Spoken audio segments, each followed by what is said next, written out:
Show me the one safety deemed such destruction. You must reunite it with its own kind. Where? This you must determine. The songs of eons past tell of battles between Mandalore the Great and an order of sorcerers called Jedi. You expect me to search the galaxy and deliver this creature to a race of enemy sorcerers? This is the way. Hello, everyone. Welcome back to another Film Optix review brought to you by the Drive-In Podcast Network. I'm your host, Christian, and today we are going to be reviewing the latest Disney original series, Mandalorian Season 2. Since we didn't do Season 1, we said we're going to do it for Season 2, so here we are. And, of course, I'm joined by my co-host and my good friend, Devin. We are 7 days away from Christmas as of this recording. How are you feeling? What a great present this episode was. It was a gift. Yeah. It was a great present, man. It literally, and I just want to say this really quick. Anyone out there is like, oh, Peyton Reed directed this, and, the other episode he did wasn't all that great. I don't want to hear it from anyone else. I really don't want to hear it from anybody, because that was jam-packed. I was glued to the TV from beginning to end, didn't falter, left my phone in the other room, since we're starting to consume more media from home.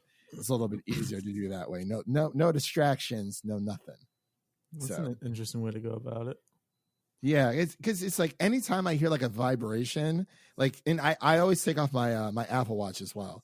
Take off my Apple Watch, I throw my Apple Watch and my phone in another room so I can't hear it at all. Because even if it's next to me, on my coffee table or just on my couch, I can still hear the buzz, and it kind of it doesn't prone me to check my phone, but it's it could be important, but it's so much easier for me. Even at the theaters, I started kind of burying my phone inside of my my jacket pocket, kind of bundling it up so I don't really feel the vibrations all that much. But it works for me. But I don't know, I just like to be immersed in as much as I possibly can, you know what I mean? Just, you feel me? Yeah. Yeah. But a little bit of housekeeping news before we begin today's recap or review, however you want to call this. Before we begin, you can listen to our podcast on Apple Podcasts, Spotify, Stitcher, Google Play, Red Circle, TuneIn, iHeartRadio, and of course, Amazon Music. And you can follow us on Instagram and Twitter at Film Optix. That is Optix with an X. I've been one of the new resolutions for the podcast, for us at least, is for me to start using our Twitter more frequently. I definitely feel this past year I've only used it for announcements, which but kind of want to get those numbers up, get some engagement going, spread the good word of the Film Optix podcast out there. So definitely been doing that. But anyway, before we dive into today's recap, again, just to reiterate, this is going to be a complete spoiler heavy. We're talking all the episodes, episode 9 through all of season 2, 9 through 16. Yep. You got this spoiled for you, didn't you? Okay, a little bit, because somebody on Twitter, I didn't know what happened, but I knew Luke Skywalker was in this episode. There it is. There's the name drop. Yeah. And someone on Twitter and someone else on Facebook, they're like, oh my God, Luke Skywalker, blah, blah, blah, blah. It was these 2 or 3 long, this paragraph, and started with that. And then underneath it, it said Mandalorian spoilers. I'm like, that is not how this works. That is terrible. That's not how this works at all. And I saw glimpses of the pictures going through Twitter. And by the way, I just want to say, screw you guys out there for not even knowing how to wait 24 hours, or at least just a window of opportunity for people to see it. I understand there are a lot of people out there, unfortunately don't have their jobs as of right now, or those who just simply can't wait to watch it. if people are dropping reviews left and right, that's totally fine. But like, if you're going to post spoilers, please post in capital letters, spoilers for Mandalorian season finale, and then go into it. I will read the first, headline and move on with my day. It was like dodging bullets. Like, I felt like I was in the Thunderdome on Twitter today because there was just so many people out there who just didn't know. Like Griffin Schiller, a friend of the podcast, of course, he just posted something 2 minutes ago. All capital letters, Mando spoilers, so be wary, space. And then he goes into his points that he wants to make. That's how it's done. Thank you, Griffin, for being such a an all-around great person when it comes to that type of thing, because wow. And that's all I'm going to say about that. So let's get into this. Rant's over for that. Devin, I want to get your opinion about this season as a whole. What did you think of Mandalorian season 2? It was a wild ride. I don't know how they pulled it off again, but I think it's better than really season good. 1. Yeah. I haven't thought about comparing them yet, but they just did everything so well. Like, everything is so calculated. You can tell exactly what they're going for each episode, like what steps they're taking for the future, and kind of please audiences that are currently watching. They just set up all these different characters. Like, Ahsoka Tano shows up. We got Boba Fett and his sidekick, Fennec Shan. There's just so many branches that come out of this show, and they're setting it up for the future so well while still entertaining us now. It's like, I don't know how they do it. Jon Favreau and Dave Filoni, thank you. And Peyton Reed. I'm throwing Peyton Reed's name in there because he deserves some credit. I'm just saying. Everyone's, the passenger wasn't all that great. Like, okay, on Twitter, not Twitter, on IMDb, chapter 9.0, the lowest score out of every episode was a 7.9, and that's not even bad.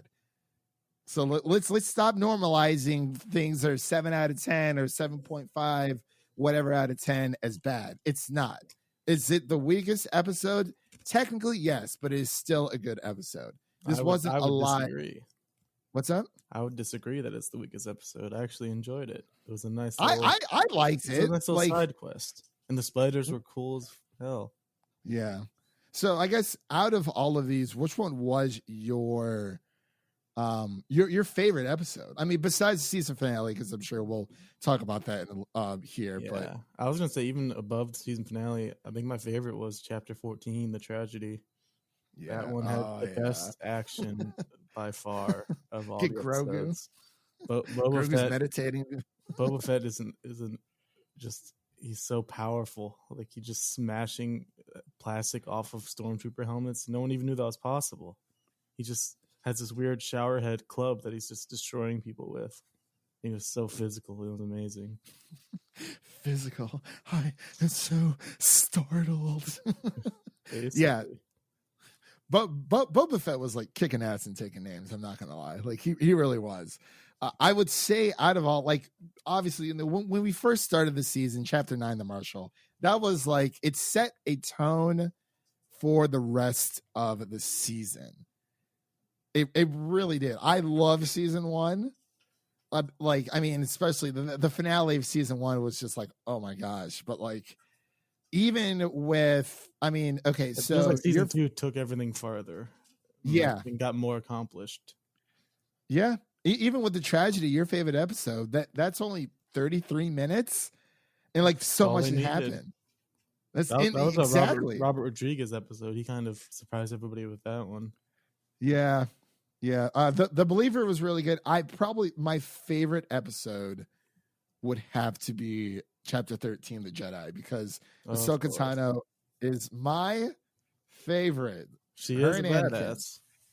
And Rosario Dawson, her mannerisms. I mean, obviously, it's she isn't the same voice actor within the show, but like her mannerisms, the way that she she acted, the way that she moved, it was just it was perfect, dude. And that showdown between Ahsoka and the she was looking for information from that one I forgot her name, but you know what I'm talking about. Yeah. I guess the big baddie of the show of the episode. I was like, whew. But then the Harris was probably my second favorite because I love Bo-Katan and I love the other Mandalorians. It was oh my gosh, their armor is so cool. Yeah, see, because Bo-Katan, she in fun little facts, the actress who plays Bo-Katan, she also voices Bo-Katan in Star Wars Clone Wars. So Convenient. that is very yeah. So not, see, I got some trivia facts there too. Yeah, you gotta spread the wealth. Yeah. But man, okay, let's just dive in. I mean, I know we've kind of already dived in, but I mean, I assume we're mainly going to be talking about, the rescue, because Baby Yoda gets taken in the tragedy. That whole episode, the tragedy was kind of like, it reminded me of like us playing, not even like, I guess you could say King of the Hill in a way, but it was like, oh my gosh, what was the in Modern Warfare 2, Search and Destroy, I think it was. It kind of reminded me of that. Yeah. Like that was just pure action. I absolutely loved it. It was so gritty. Yeah. And like Boba Fett coming out of nowhere, and now his armor's all polished up. I'm like, okay, Boba Fett. And like, I guess between all the episodes, I do like, I guess from season 1, what season 2 does so well, what I think they've learned from season 1, with season 1, he was more, he would go to one location, meet somebody new, go to another location, meet somebody new, but it definitely had a payoff. It was just within like the last 2 to 3 episodes.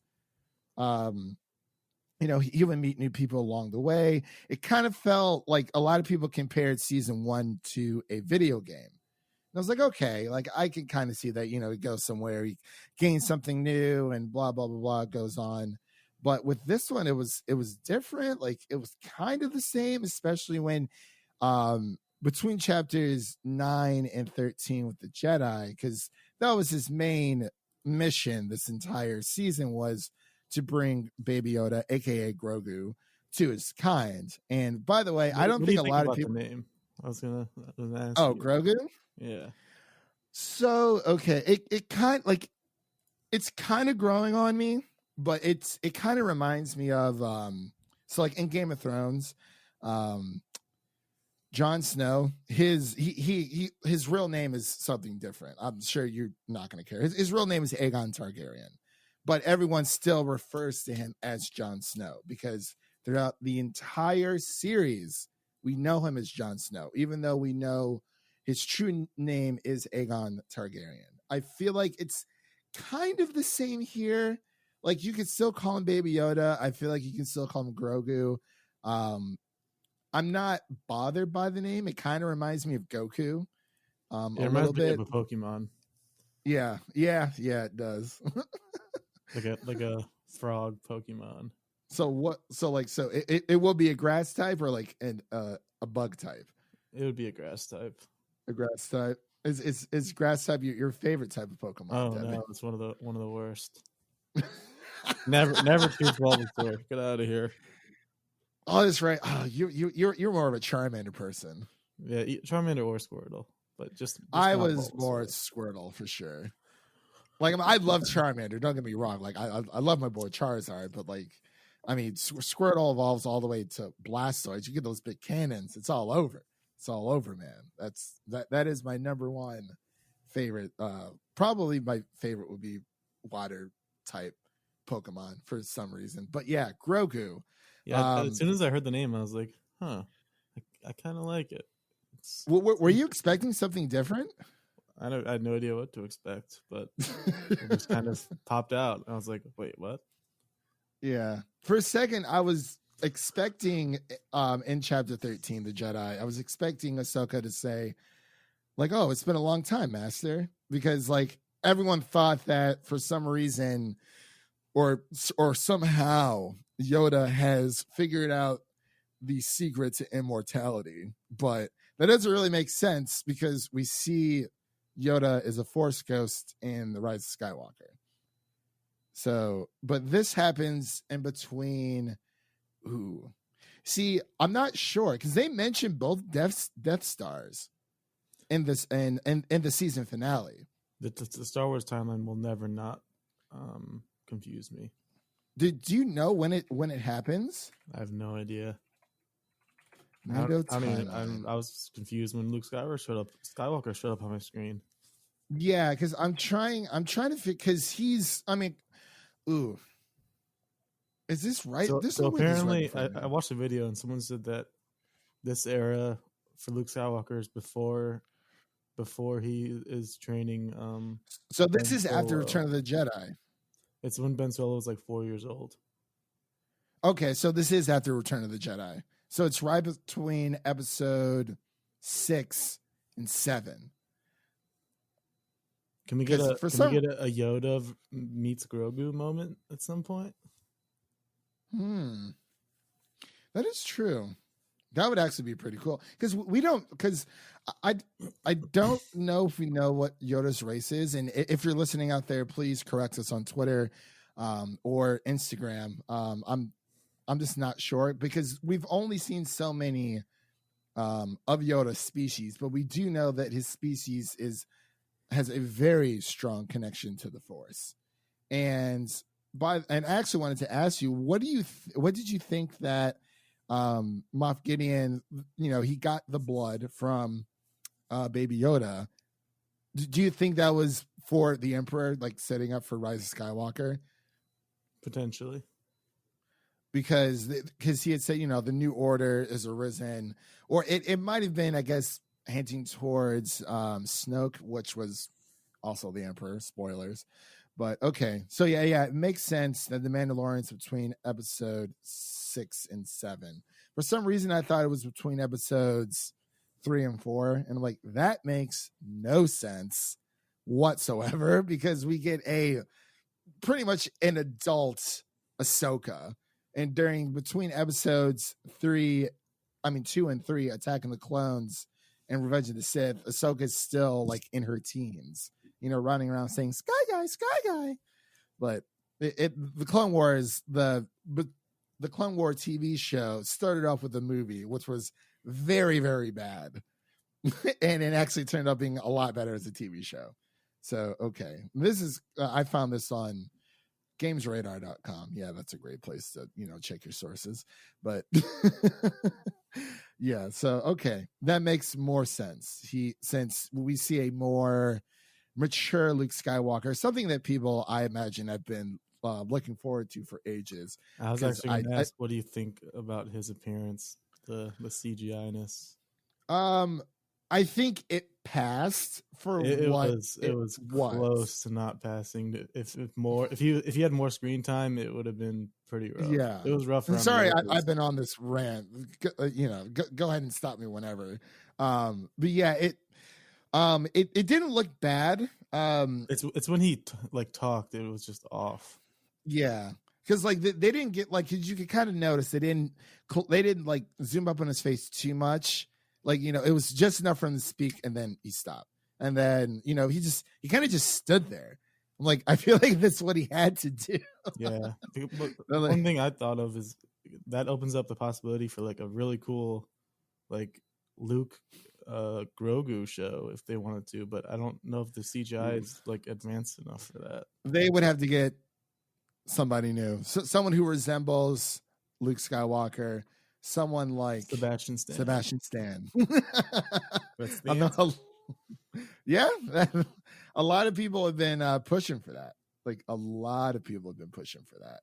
So yeah, that'd be another cool spinoff they could do. There's so many spinoffs, it's insane. Oh, dude! I mean, everything we got from Disney Investor. Ahsoka's getting her own series. Lando's getting her own series. The droids, R2D2, and the post-credit scene in this episode. Yeah, what did you think about that? It was badass. Yeah, him just sitting in a throne, and Fennec's just on his side, sipping on whatever blue glorp that was. They were just sitting So, yeah. there posing. That was so It's been a cool. long ride. I deserve this. The book of Boba. Boba coming out December 2021. So we only have to wait a year. So when is Mandalorian season 3 come out? I'm confused. Okay, yeah. Okay, yeah. I've checked like multiple. It has a date yet. Okay, so yeah, I checked multiple. Oh no, it sources. says Christmas 2021. So we're gonna have Boba and Mandalorian airing at the same time. We're gonna have 2 Mando shows. Oh my Yeah. god, that's cool. gonna be pretty sweet. I'm interested to see what Boba Fett's what his storyline is gonna be. Well, one big thing is we're gonna have a possible Darksaber showdown. Yeah. So I wanted to talk about that because we see in the season finale that oh my gosh, Mando faces off against Moff Gideon. He defeats him in combat, which is freaking amazing. He made him his bitch. Yeah, he really did. Well, Moff Gideon's a sneaky little something, so he's still alive. He does more with his words than his fighting, his action prowess. Yeah, but we've and I knew what the Darksaber was. But for those who didn't know, obviously now it's whoever wields it pretty much rules Mandalore. But this homeworld's kind of been destroyed, taken over, whatever. And Moff Gideon, using his words, the silver tongue devil that he is, Mando has the Darksaber. He's like giving it to Bo-Katan. He's like, yeah, like this is yours, right? Like this is what you wanted all along since the beginning of this mission. We sneak aboard this this Star Destroyer and like let's kick ass and take some names. And she just looks at it and he's like, yo, like take it. Are you gonna like right? Like are you gonna take it or not? Like let's go. And then Moff Gideon's like, well, she can't take it without beating you in combat. So there definitely is going to be the biggest like shit-eating grin ever when he said that. He was like, yeah, I got you. He's like, gotcha, bitch. Yeah, that was great. That was probably like the finale was just it was a swell of emotions, of course, but yeah, that was probably one of the best moments, of course, besides Luke Skywalker coming in, kicking ass, taking names. Yeah, Cara Dune was like, it's just one X-Wing. Well, that's gonna help. Yeah. So did you know it was going to be Luke, or did you think it was going to be? I was trying to figure out who it was, and I was just like, I'm just gonna let this happen and not try to guess because this is just amazing to watch. Did you assume that it was Luke as soon as you saw the green lightsaber? Yeah, it definitely popped in my head, but I was like, would they really do that? They're gonna bring in Luke Skywalker himself? Well, it is bold because Mark Hamill is getting up there in age, but because it's I believe the only other person who had a green lightsaber that we know of, well, I guess from Star Wars canon, there's a few, but like the next one would be like Qui-Gon Jinn, but he's been dead for years, like since Phantom Menace, I believe. Yeah, he had a green lightsaber.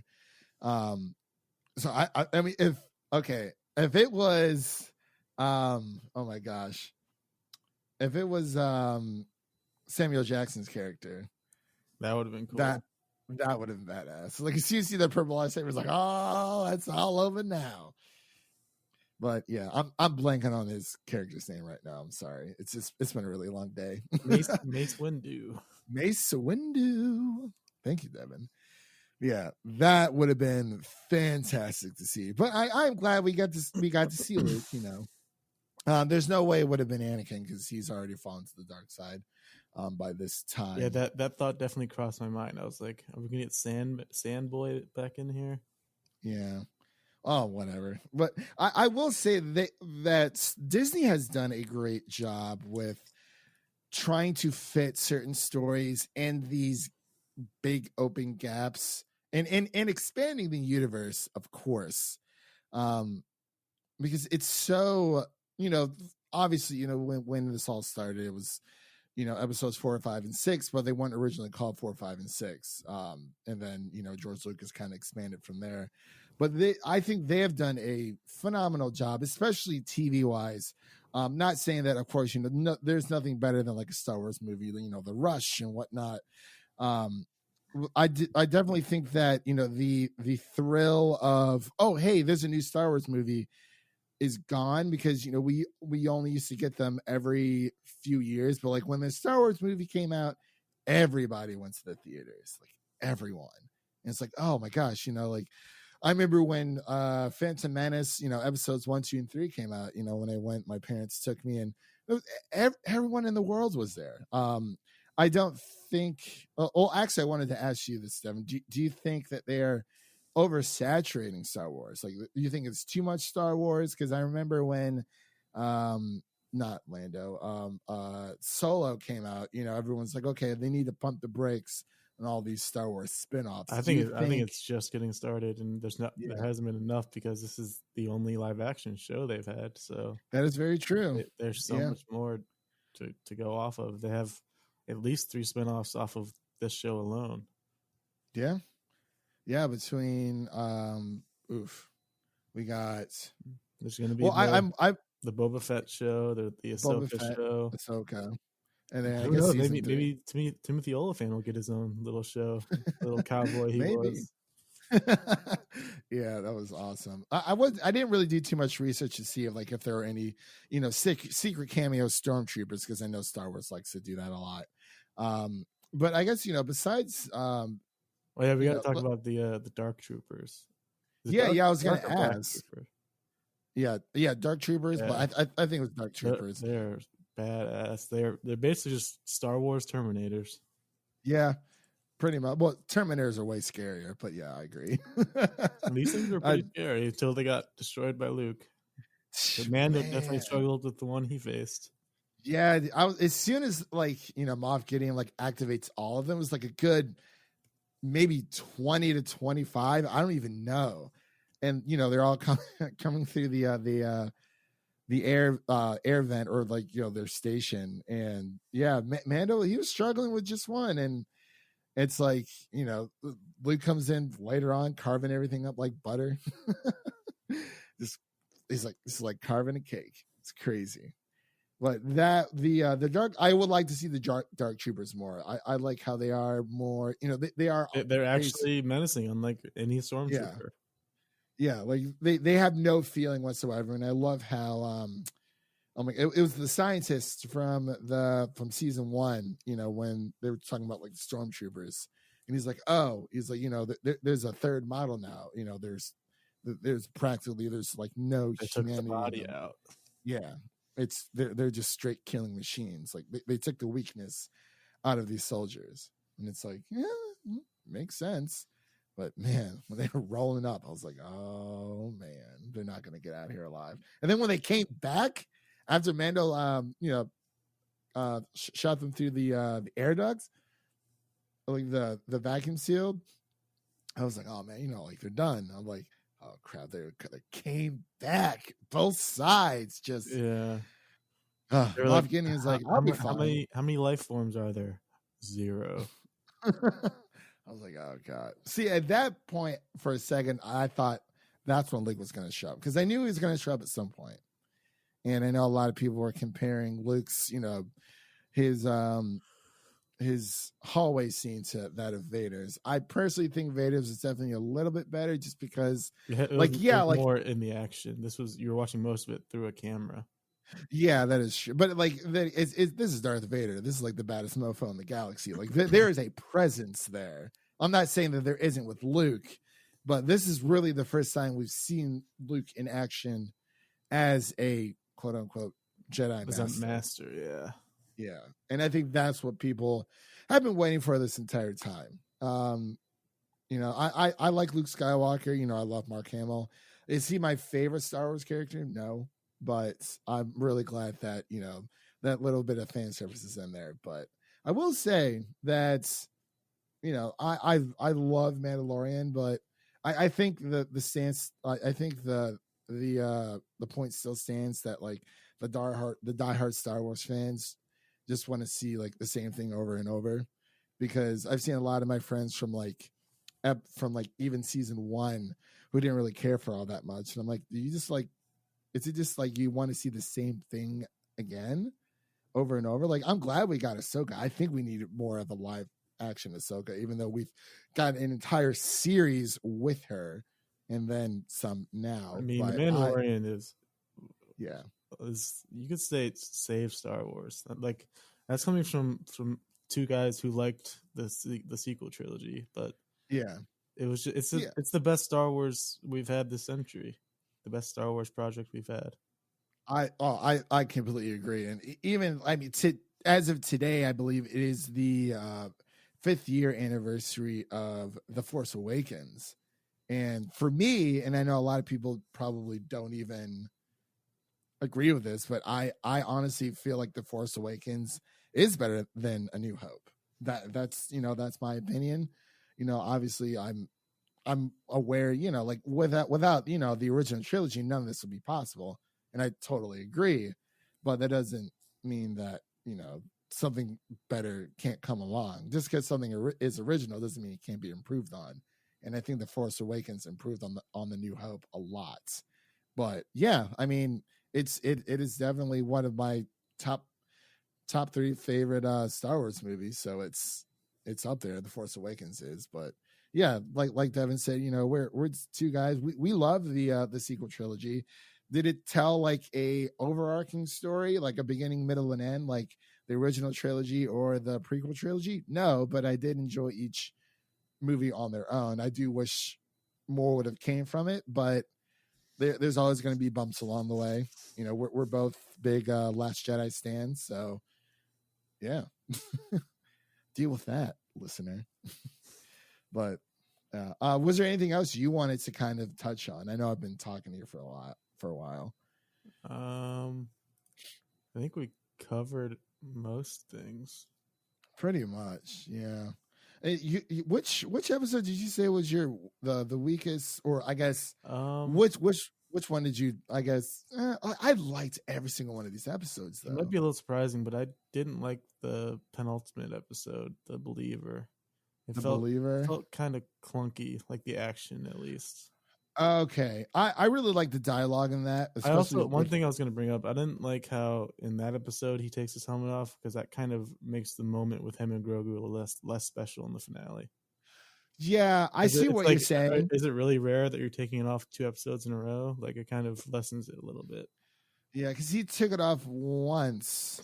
Well, we saw him take it off once. Yeah, because he was literally dying. Yeah. Yeah, pretty much. Yeah. I will say to that, I do agree, but at the same time, I kind of understand, because I think with The Believer, with Bill Burr's character, he kind of like calls Mando out for it, because he's like, when Mando's in a pinch and he really needs something done, then he's willing to break his own rules. And he had said, what did Bill Burr's character say? He said, is it that you can't show your face, or is it that you can't take off your helmet? Because those are 2 different things. And I think that was the point he was trying to get to. But I do agree that it would have been a little bit more special, because like I didn't expect us to have him take off his helmet in the season finale. But it does make more sense that it probably should have just been at the season finale again. But I don't know if people would have assumed like, oh, like Mando's not going to take off his helmet until the season finale type thing, because that's what happened, the past 2 seasons, if it didn't happen in The Believer. But I think it also shows that he's willing to kind of stray away from, the old ways of The Mandalorian, because there are different paths that you can take, as we see with Bo-Katan and her crew. They're liberal with it, but maybe the other episode for me that was kind of weak, I'm actually like forgetting even what happened, was chapter 12, The Siege. I remember that was the episode with the jeans guy that became a character in that episode. Yeah, I remember that one. Oh my God, I'm trying to figure it out. Because I think wasn't the ending was the Dark Troopers being teased. I think that was that episode. But other than that, I don't really remember anything from it. Yeah, that was more. I think that one kind of echoed the episode we were just talking about with Bill Burr's character, but I like Bill Burr's character a little bit more. Yeah, sorry, I'm like keep rambling over and over. Feel free to cut me off at whatever point because I probably deserve it. It's been a very, very long day, but yeah, I would agree with you. I can't really remember. It wasn't as memorable as the other episodes for sure. But yeah, I think what with the Believer chapter 15 was that my favorite scene is between him and Mando when he's kind of trying to figure out what his real ideology is or like what his actual rules are, because it seems that they change depending on the situation that he's in. But yeah, I think it would have been a lot more special if it would have, season finale, we see his face, Grogu wants to see his face, touches him. I also like any tears there. I didn't get any tears, but I got some nice little warm fuzzy. I felt sad. It was the good feels. Yeah, because I feel like he's definitely going to see him again. I don't know when, because I mean, with Grogu's race, they tend to age a lot, very, very slow. He's like around 500 years old and he's still a baby.